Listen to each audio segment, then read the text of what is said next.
예전과 다르게 미디어가 굉장히 많아졌죠. 각종 뉴미디어, SNS, 소셜미디어가 너무나 많아졌고 성에 대한 표현 수위 또한 굉장히 높아지면서도 일반적으로 바뀌었단 말이에요. 어디서 뭘 볼지 몰라요. 저는 이거는 좀 방임에 가까운 태도라고 봐요. 성에 있어서. 자기 꿈이 모텔 사장이라는 거예요. 아, 모텔 사장? 아, 임대업 하고 싶다고? 아, 건물주라고? 아, 대단하네. 꿈이 야무지네. 쌤, 장난해요? 쌤, 안 해봤어요? 뭔 소리야. 몰카 설치해서 다 먹고 버릴 거예요.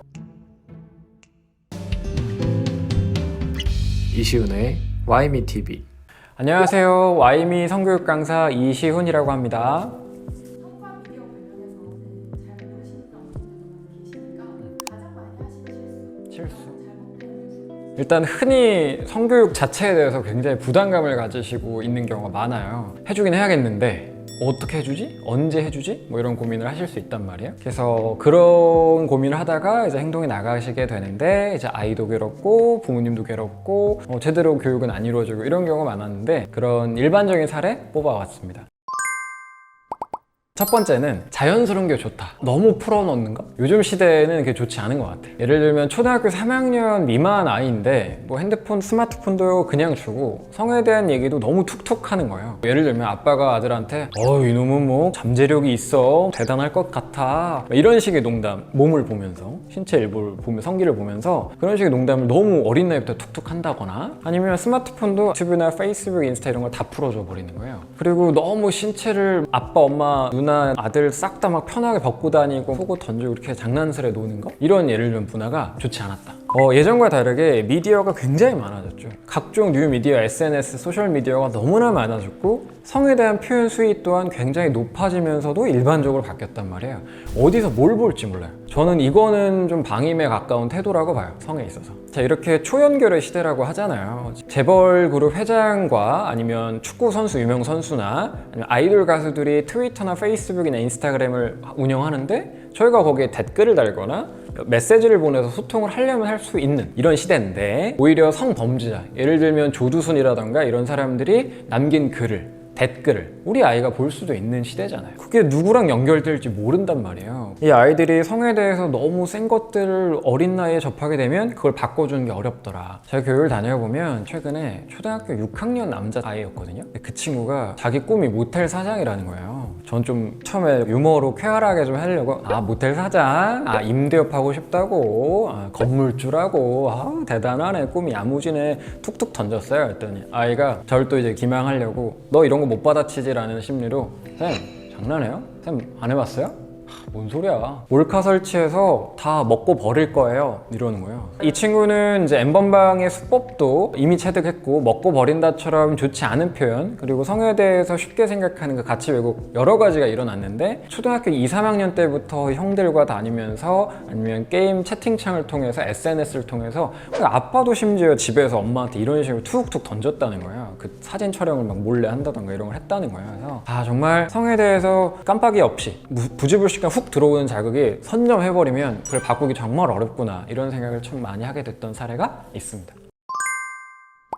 자, 두 번째, 그렇다면 좀 관리를 해주는 게 좋으냐? 맞습니다. 관리해주는 게 좀 좋다고 저희도 보긴 해요. 너무 어린 나이에 너무 센 걸 이제 주는 건 좋지 않죠. 아니 뭐 먹는 것도 관리해주잖아요. 2살, 3살 아리한테 막 베스킨라빈스 아이스크림 막 주진 않잖아요. 염지된 치킨을 막 한두 살짜리 막 이유식 뗄 때 주진 않잖아요. 당연한 거라고 저는 보여지고요. 그러나 초6, 중1 정도가 넘어가는 데까지 미디어와 성에 있어서 과도한 통제한다? 그건 오히려 역효과가 나더라. 만약에 핸드폰을 다 통제를 했어요. 막 이렇게 다 미디어를 막아놨어요. 그리고 집에서 성적인 책도 다 치워버리고 Y책에 사춘기 영상 이런 거 다 치워버리고 했어요. 그런데 내가 핸드폰이 없는데 유튜브는 보고 싶어. 애들이 다 게임 얘기, 게임 유튜버 얘기해. 학원 쉬는 시간에 친구들이 핸드폰 모여서 보고 있을 때 같이 봤어. 근데 그 친구가 유튜버 중에서도 성에 대한 표현을 굉장히 세게 하는 클럽에서 막 스킨십을 하는 영상 이런 거 유튜브에서 구해서 막 보는 걸 우리 아이가 같이 보게 됐어. 그리고 친구 핸드폰으로 게임을 얻어서 했는데 게임 한 판 끝나고 나서 뜨는 광고에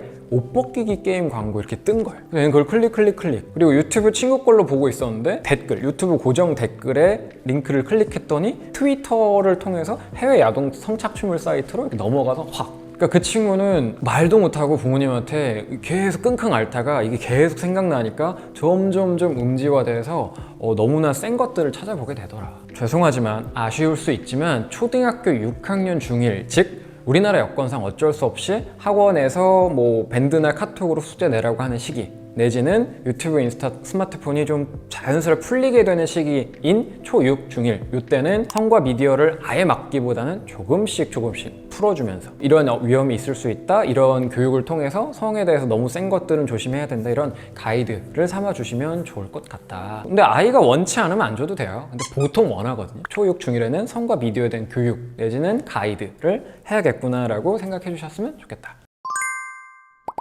세 번째, 집에서 너무 성교육을 하려고 해요. 제가 학부모 연수를 엄청 많이 하잖아요. 결국은 그럼 제가 이걸 해줘야 되나 아이한테? 부담을 엄청 느끼세요. 엄마가 아빠가 막 성교육 강사 못지않게 집에서 해야 되는 것처럼 약간 책임감을 가지시고 하는 경우가 많은데 그걸 너무 투머치하게 하면 부담스럽습니다. 예를 들어서 이제 TV를 보다가 뭔가 스킨십 장면이 나왔어요. 뭐 뽀뽀하는 장면이 나왔어요. 근데 부모님이 거기서 의무감을 가지고 그걸 멈추거나 지나간 다음에 자, 딸, 아들 앉아봐. 자, 이게 사랑이야. 이게 스킨십이야. 자, 이게 만약에 나중에 임신으로 가 책임을 져야 돼.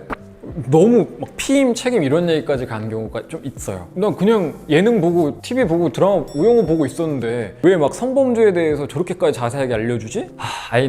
엄마와 아이는 일상이 껴있어요. 이런 얘기가 쉽지 않을 수 있어요. 원래 어려운 게 맞아요. 꼭 안 하셔도 돼요. 밥 먹었냐, 숙제했냐, 몇 시에 잤냐, 핸드폰 몰래 한 거 아니냐, 너 누구랑 노냐, 이렇게 일상이 껴있다가 갑자기 사업, 연애 이런 얘기할 때 자, 앉아봐, 아니면 얘기해봐, 털 났니, 야동 봤니? 이런 식의 표현이 아이한테는 굉장히 부담이 될 수 있어요. 마치 친척들이 설날 추석 때 갑자기 만나가지고 오는데 고생했지, 재산이 얼마야? 자가야, 전세야, 월세야? 갑자기 훅 치고 들어오는 거예요. 저희한테 재산이 되게 개인적인 이슈잖아요. 아이에게 성이 되게 개인적인 이슈일 수 있어요.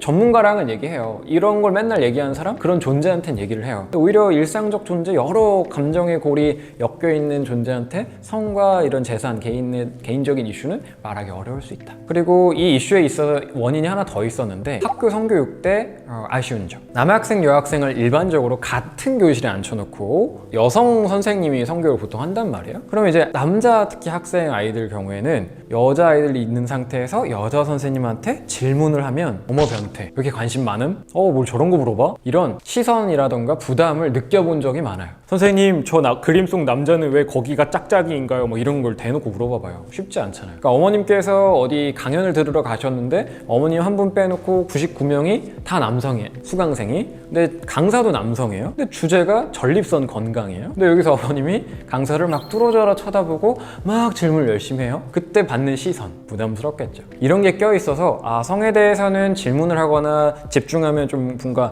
변태까지는 아니어도 좀 관심 많은 애, 이런 좀 네거티브한 평가를 받는다는 학습된 경험이 있는데 애가 엄마한테 막 성에 대해서 엄청 물어보고 편하게 얘기할 수 있을까? 쉽지 않습니다. 마치 부모한테는 까불 만데 부모의 통제 조용히 따라 막 이렇게 통제를 해놓고 너 혹시 학원 선생님, 학교 선생님이 강하게 얘기하시고 차별적인 언행을 했을 때 부당한 건 부당한다고 얘기해야 돼? 지금 이 두 가지 훈육은 좋지 않은 접근이죠. 절대자에 가까운, 상위 존재에 가까운 사람한테 집에서 부모한테는 순응하라고 가르쳤다가 학교라는 데서는 감히 대들어라? 앞뒤가 안 맞거든요. 그래서 일선 학교에서 성교육을 열심히 하려고 하지만 이런 아쉬운 경험이 있는데 집에서 막 편하게 아이한테 얘기해봐라, 엄마도 아빠도 얘기해볼게, 이런 강요는 오히려 아이한테 힘듦을 초래할 수 있다.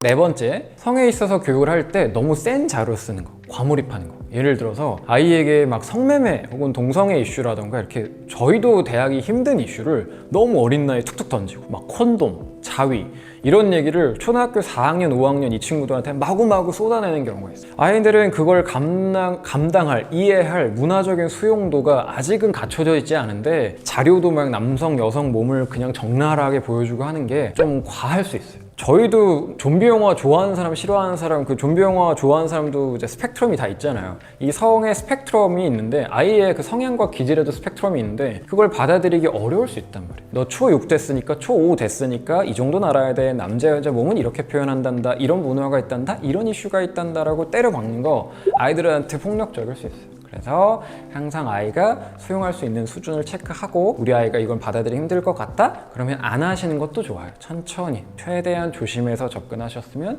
좋을 것 같습니다.